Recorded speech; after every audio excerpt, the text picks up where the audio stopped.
আজকে এমন একটা খাবার নিয়ে আসলাম যেটা হচ্ছে লাউ ডগা। এটা লাউ ডগারও হয় আর মিষ্টি কুমড়োর ডগাও হয়।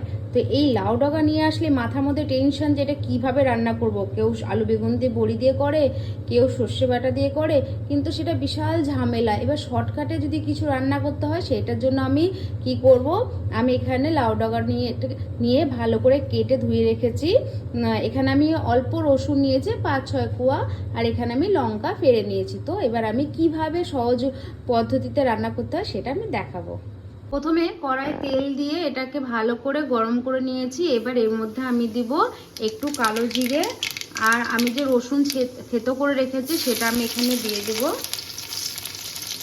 কেটে রাখা লঙ্কা। এটা হালকা ব্রাউন হয়ে গেছে। এবার এখানে আমি দিয়ে দেব লাউ ডগার শাকটা। এখানে আমি স্বাদ মতো লবণ আর হলুদ দিয়ে দিলাম, দিয়ে বেশিক্ষণ না, অল্প আমি এটা নাড়াচাড়া করব।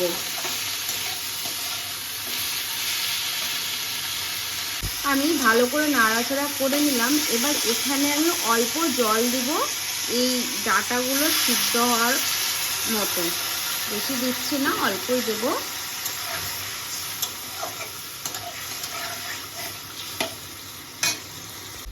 দেখো কতটুকুন পরিমাণে আমি জল দিলাম যাতে এটা ডুবো ডুবো হয়, তো সেরকমই দিলাম। আর সত্যি কথা বলতে বাঙালিদের শাক কিন্তু সবারই প্রিয়।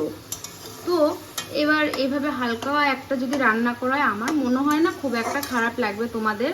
আমাদের ভীষণ ভালো লাগে, তো সেজন্য আমি এইভাবে তোমাদেরকে একবার দেখাচ্ছি, তোমরাও খেয়ে বলো কেমন লাগছে। তো ফাইনালটা হওয়ার পর আমি আবার দেখাচ্ছি। আমার এটা হয়ে গেছে, দেখো আমি এটা হালকা একটা জল জল ভাব রেখেছি, আর এটা কিন্তু ডাঁটাগুলো আমার সিদ্ধ হয়ে গেছে, দেখে নাও।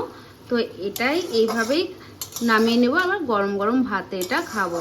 একবার তোমরাও খেয়ে দেখে বলো কেমন লাগছে এটা তোমাদের খেতে। আশা করি খারাপ লাগবে না, ভালোই লাগবে। বানিয়ে ট্রাই করে দেখে আমাকে জানিও।